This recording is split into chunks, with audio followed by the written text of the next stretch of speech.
सोचो, तुम्हारे अंदर एक ऐसा स्किल छुपा है जो लोगों के माइंड में सीधे एंट्री कर सकता है।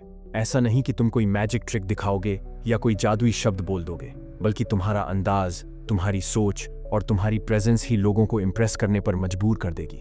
तुम्हारा एक सिंपल सा वाक्य और सामने वाला उसकी गहराई में डूब जाएगा। कोई भीड़ नहीं, कोई शोर नहीं, बस साइलेंट कंट्रोल। क्योंकि अगर इस खेल को गलत तरीके से खेला तो ये दुनिया तुम्हारे लिए भी वैसी ही ट्रैप बन जाएगी जैसी दूसरों के लिए बनती है। तो क्या तुम तैयार हो उस माइंड गेम के लिए जहां शब्दों से ज्यादा वाइब्स काम करती हैं? 1. The power of perception.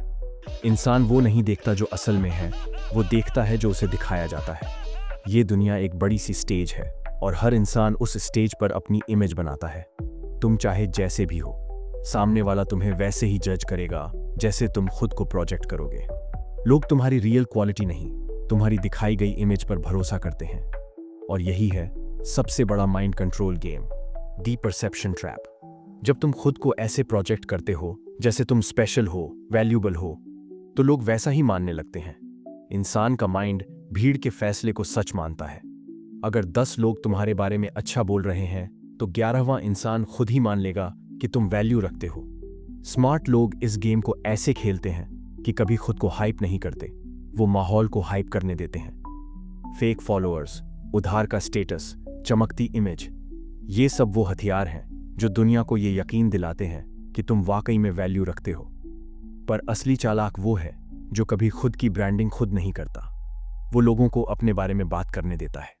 तुम्हारा काम ये नहीं है कि तुम खुद को बड़ा बताओ, बल्कि तुम्हारा काम है ऐसी वाइब बनाना कि लोग तुम्हारे बारे में खुद बोलें।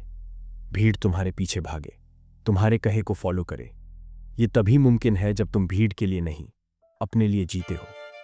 याद रखना, दुनिया दिखावे से चलती है, लेकिन खुद को उस दिखावे का गुलाम मत बनने देना। अगर तुमने खुद की वैल्यू दूसरों की तारीफों और सोशल मीडिया लाइक्स से जोड़ दी तो समझ लो गेम ओवर। क्योंकि जिस दिन भीड़ मुंह मोड़ लेगी उस दिन तुम्हारा माइंड भी क्रैश हो जाएगा। स्मार्ट माइंडसेट क्या करता है? भीड़ का इस्तेमाल करता है, लेकिन उससे कभी अपनी असल पहचान को नहीं जोड़ता। तुम्हारी असली पावर तुम्हारे अंदर होनी चाहिए, कोई छीन ले तो भी तुम्हारा आत्मविश्वास वही रहे। 2. The push pull control.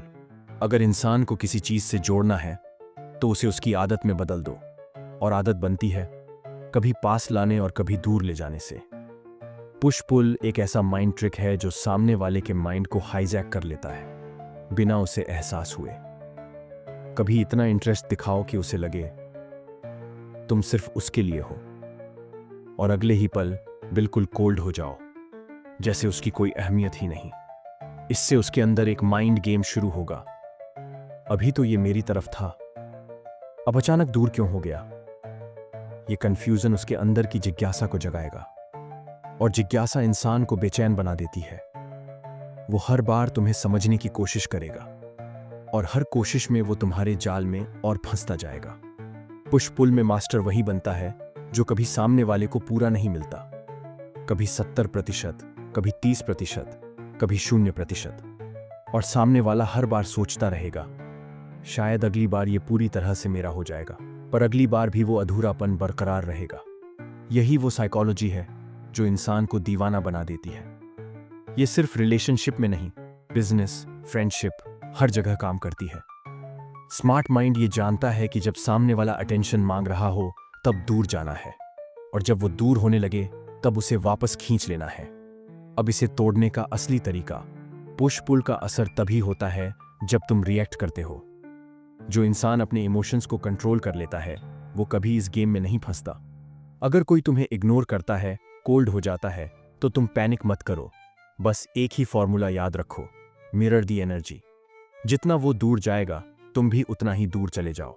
उसका दिमाग खुद ब खुद सोचेगा ये तो मेरे जाल में फंसने वाला था, अब ये दूर क्यों हो गया? अब गेम तुम्हारे हाथ में आ गया, क्योंकि इस वक्त उसकी माइंड गेमिंग उसकी खुद की उलझन बन जाएगी। रूल्स सिंपल है, कभी भी ज्यादा जरूरत मत दिखाओ, कभी भी जल्दी जवाब मत दो, और कभी भी अपनी वैल्यू दूसरों की अटेंशन पर मत टांगो। पुश पुल गेम का असली मास्टर वही बनता है जो इसे समझता है और खुद को कभी भी इसके शिकार नहीं बनने देता। तुम्हारे अंदर एक ऐसी ताकत है जो लोगों के अंदर खामोशी से उतर सकती है और उन्हें बिना कहे भी सोचने पर मजबूर कर सकती है। लेकिन ये ताकत कोई जादू नहीं, बल्कि इंसानी दिमाग की उन कमजोरियों को समझने का खेल है जिनसे खुद इंसान भी अनजान रहता है। जब तुम इन माइंड गेम्स को समझते हो तो तुम्हें यह एहसास होगा कि इस दुनिया में हर कोई किसी न किसी गेम का हिस्सा है, चाहे वो दोस्त हो, दुश्मन हो या अजनबी। 3. The future hook. इंसान आज की सच्चाई को तो झेल सकता है, लेकिन कल के सपनों को छोड़ नहीं सकता। और यही इंसान की सबसे बड़ी वीकनेस है। वो कल की उम्मीदों में आज की गलतियों को भी माफ कर देता है। किसी को अपने साथ बांधना है, उसे वो फ्यूचर दिखाओ जो वो खुद भी चाहता है, लेकिन असल में तुमने कभी उसे पूरा करने की प्लानिंग ही नहीं की होती। हम दोनों साथ में दुनिया घूमेंगे, मैं तुम्हारे साथ हमेशा रहूंगा। ये बस अभी का वक्त है, आगे सब ठीक हो जाएगा। ये लाइनें सिर्फ सपने नहीं होती, ये हैं इंसानी माइंड को कैद करने की अदृश्य जंजीरें। क्योंकि जब दिमाग कल के ख्वाबों में उलझ जाता है तो वो आज की सच्चाई को इग्नोर कर देता है। फ्यूचर हुक का असली खेल क्या है? तुम सामने वाले को उन सपनों में बांध देते हो जिनका कोई असली आधार नहीं होता। वो सपने उसे तुम्हारे साथ जोड़े रखते हैं, उसे रोकते हैं, उसे तुम्हारा गुलाम बना देते हैं। और सबसे बड़ी बात, तुम्हें उसे बार बार कुछ कहने की भी जरूरत नहीं पड़ती, क्योंकि वो खुद ही तुम्हारे फ्यूचर वादों में बंध कर अपने दिल को बहलाता रहता है। अब इसका काउंटर क्या है? कभी किसी के बोले हुए कल पर भरोसा मत करो। फ्यूचर वादे बहुत सस्ते होते हैं, असली चीज है उसका आज का बर्ताव। अगर कोई तुम्हें गोल्डन फ्यूचर दिखा रहा है तो एक सवाल अपने दिल से जरूर पूछो, क्या ये इंसान आज मेरे लिए कुछ कर रहा है? अगर जवाब नहीं है तो उसका फ्यूचर भी झूठ है। याद रखो, जो इंसान आज कुछ नहीं दे सकता वो कल कभी नहीं देगा। और अगर तुम किसी को इस ट्रैप में नहीं फंसना चाहते तो फ्यूचर की बातों पर स्माइल करो, लेकिन दिल से भरोसा कभी मत करो। इंसान को सबसे ज्यादा डर किससे लगता है? किसी से लड़ने से नहीं, किसी के दिल दुखाने से नहीं, बल्कि खुद को गलत महसूस करने से। गिल्ट, ये वो सबसे छिपा हुआ जाल है जिसमें फंसकर सबसे स्ट्रांग इंसान भी पपेट बन जाता है। जब कोई इंसान तुम्हें यह फील कराता है कि तुमने उसे हर्ट किया है या तुम उसकी उम्मीदों पर खरे नहीं उतरे, तो उसका मकसद सिर्फ एक होता है, तुम्हारे माइंड में गिल्ट का जहर डालना। अब इस जहर का असर क्या होता है? तुम खुद से ही लड़ने लगते हो। तुम सोचने लगते हो, शायद मैंने वाकई में गलत किया, और फिर तुम उसे खुश करने के लिए वो सब करते हो जो वो चाहता है। गिल्ट ट्रैप का असली पॉइजन यही है, तुम्हारा माइंड तुम्हारे ही खिलाफ काम करने लगता है। मास्टर प्लेयर्स इस गेम को कैसे खेलते हैं? वो कभी भी सीधे गिल्ट नहीं डालते, वो इसे पैक करते हैं सॉफ्ट लाइन में, इमोशनल वर्ड्स में, जैसे मुझे तुमसे ये उम्मीद नहीं थी, मैंने तुम्हारे लिए इतना कुछ किया, और तुम। ये लाइनें सीधे दिल को नहीं काटती, लेकिन माइंड के अंदर तक उतर जाती हैं और इंसान गिल्ट के भार से झुक जाता है। इस गेम से कैसे बचो? गिल्ट ट्रैप का तोड़ बहुत सिंपल है, जस्टिफाई मत करो। जितनी सफाई दोगे उतना ही गिल्ट गहरा बैठेगा, क्योंकि सफाई देना खुद को गलती मान लेने के बराबर होता है। अगर कोई तुम्हें गिल्ट फील कराने की कोशिश करे, सिर्फ एक साइलेंट लाइन बोलो, I did what I had to do. ना बहस, ना सफाई, ना इमोशन। कोल्ड माइंड ही इस गेम का ब्रेक है। और अगर सामने वाला बार बार यही गेम खेले तो बस डिस्टेंस, दूरी वो चीज है जो हर टॉक्सिक गेम को तोड़ देती है। गिल्ट ट्रैप में वो इंसान ही फंसता है जो हर चीज पर खुद को जस्टिफाई करता है। स्मार्ट माइंड वो है जो कभी सफाई नहीं देता, बस खुद को कंट्रोल में रखता है। 5. The fear seed. इंसान प्यार से नहीं, डर से ज्यादा प्रेडिक्टेबल बनता है। जो काम इंसान खुशी से नहीं करता वो डर के कारण तुरंत कर देता है, और यही है फियर इम्प्लांटिंग। डर का वो बीज जो एक बार किसी के माइंड में बैठ जाए तो वो खुद अपने खिलाफ काम करने लगता है। कैसे? तुम बस एक हल्का सा शेडो डाल दो। अगर ऐसा हुआ तो तू नहीं समझेगा, सब देख रहा हूं मैं। बस अब उसका दिमाग खुद ही डर की कहानियां बनाने लगेगा। वो खुद ही उन सिचुएशंस को इमेजिन करेगा जो असल में हैं भी नहीं। डर को कभी लाउड मत करो। लाउड डर को सामने वाला आसानी से पहचान लेता है और उससे लड़ सकता है, लेकिन इनडायरेक्ट डर वो इंसान के दिल में घुसकर उसका रवैया बदल देता है। इंसान जब खुद से डरने लगे तो उसे कंट्रोल करना सबसे आसान होता है। वो हर वक्त तुम्हारे मूड, तुम्हारे वर्ड्स, तुम्हारे बिहेवियर का मतलब निकालता रहेगा और उसकी ये आदत उसे तुम्हारा गुलाम बना देगी। फियर इम्प्लांटिंग में मास्टर मूव क्या है? कभी भी डर को ऑब्वियस मत करो। डर को शार्प लाइन, शार्प साइलेंस में दो। ऐसा फील कराओ कि तुम कुछ जानते हो जो वो नहीं जानता। अब वो खुद अपने ही डर में कैद हो जाएगा। इस ट्रैप से खुद को कैसे बचाओ? डर का तोड़ बहुत सिंपल है। रिएक्ट मत करो, डिकोड करो। अगर कोई तुम्हें हल्के वार्निंग दे रहा है या साइलेंट फ्रेट कर रहा है, तुरंत समझ जाओ ये सिर्फ माइंड गेम है। उससे पहले डरने से बेहतर है उसे कॉल आउट कर दो। क्या कहना चाह रहा है? साफ साफ बोल। इस एक लाइन से उसका पूरा गेम वहीं फ्रीज हो जाएगा। और अगर वो फिर भी चाल खेले तो सेम एनर्जी वापस कर दो। मैं भी सब देख रहा हूं और मैं डरने वालों में नहीं हूं। डर उसी का काम करता है जो उसे अपने अंदर जगह देता है। अगर तुम डर को अपने दरवाजे से ही लौटा दोगे तो वो तुम्हें कभी कंट्रोल नहीं कर पाएगा। 6. Reverse mind play. किसी से सीधे कहो तू ये कर, तो वो मना कर देगा। लेकिन अगर तुम उसे कहो मत कर, तेरे बस का नहीं, तो उसका ईगो उठ खड़ा होगा। क्यों नहीं कर सकता, मैं तो करूंगा ही। यही है रिवर्स साइकोलॉजी। सीधा कहोगे, सामने वाला डिफेंसिव हो जाएगा। लेकिन जब तुम उसे मना करोगे या ये फील कराओगे कि वो ये कर ही नहीं सकता, तो उसका माइंड खुद को प्रूफ करने में लग जाएगा। और यही सबसे बड़ा ट्रैप है। तुमने सामने वाले से वही काम करवा लिया जो तुम खुद नहीं कह सकते थे। रिवर्स माइंड प्ले के मास्टर क्या करते हैं? वो सामने वाले के ईगो से खेलते हैं। उन्हें वो कहते हैं जो सामने वाला सुनकर रिएक्ट करता है। और जब इंसान रिएक्ट करता है, वो सोचता नहीं है, बस करता है। जैसे तू ये नहीं कर पाएगा, मुझे पता था तुझसे नहीं होगा।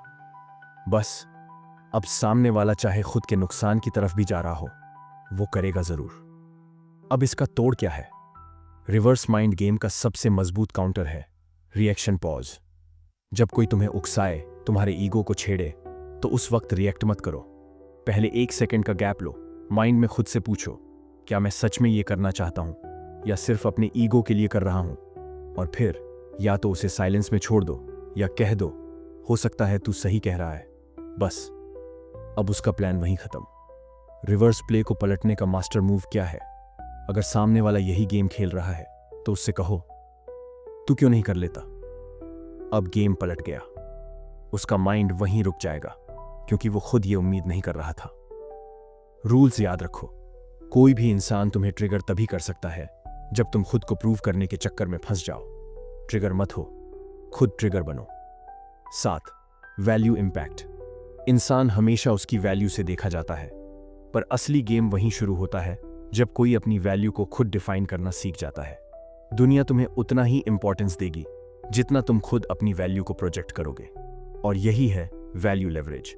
खुद को एक ऐसी पोजीशन पर रखना जहां सामने वाला तुम्हें मिस करे, जरूरत समझे और खुद को तुम्हारे बिना अधूरा माने। कैसे?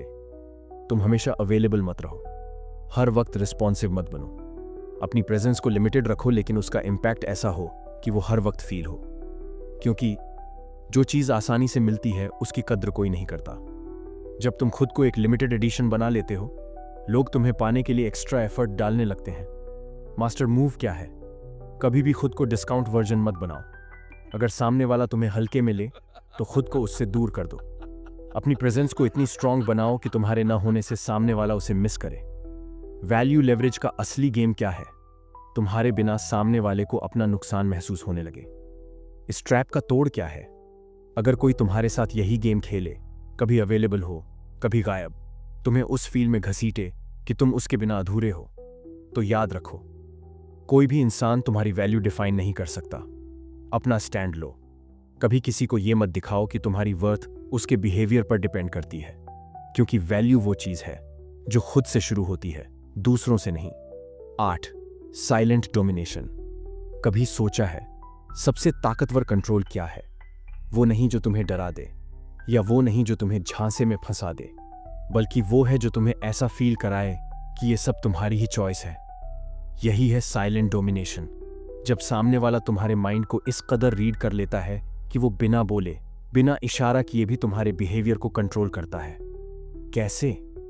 अपनी बॉडी लैंग्वेज से, अपने टोन से, अपने एक साइलेंट लुक से वो बिना कहे ही तुम्हारे ऊपर एक प्रेशर बना देता है। तुम खुद भी नहीं समझ पाते कि तुम कब उसकी पर्सनैलिटी के प्रेशर में आ गए। इनविजिबल कंट्रोल कैसे काम करता है? सामने वाला अपने अंदर इतनी स्ट्रॉन्ग कॉन्फिडेंस रखता है कि उसका प्रेजेंस ही तुम्हारे माइंड को हिट कर जाता है। वो ज्यादा नहीं बोलता, लेकिन जो भी कहता है वो माइंड में अटक जाता है। तुम क्या सोचते हो उससे फर्क नहीं पड़ता। मैं अपना डिसीजन खुद लेता हूं। ये लाइनें तुम्हारे माइंड को एक मैसेज देती हैं, ये इंसान खुद पर इतना कंट्रोल्ड है कि मैं भी इसके रूल्स को फॉलो करूं। इस ट्रैप को हैंडल कैसे करें? साइलेंट डोमिनेशन से बचने का सिर्फ एक तरीका है, अपने प्रेजेंस को खुद से ही इतना स्ट्रांग बना लो कि सामने वाले का इन्फ्लुएंस तुम पर असर ही ना कर पाए। खुद से सवाल पूछो, क्या मैं अपने डिसीजन खुद ले रहा हूं? सामने वाले की साइलेंट वाइब को डिकोड करो। क्या ये उसकी पर्सनल स्ट्रांगनेस है या सिर्फ एक एक्ट? खुद को माइंडफुल रखो, हर पल अपने माइंड का मास्टर खुद बनो। तुम किसी के माइंड में तभी ट्रैप होते हो जब तुम खुद को कमजोर समझते हो। गेम खेलने से पहले खुद को इतना ग्राउंडेड बना लो कि कोई भी ट्रिक, कोई भी चाल तुम पर असर ना करे। ये गेम माइंड का है और जीतता वही है जो खुद को कभी ट्रिगर नहीं होने देता।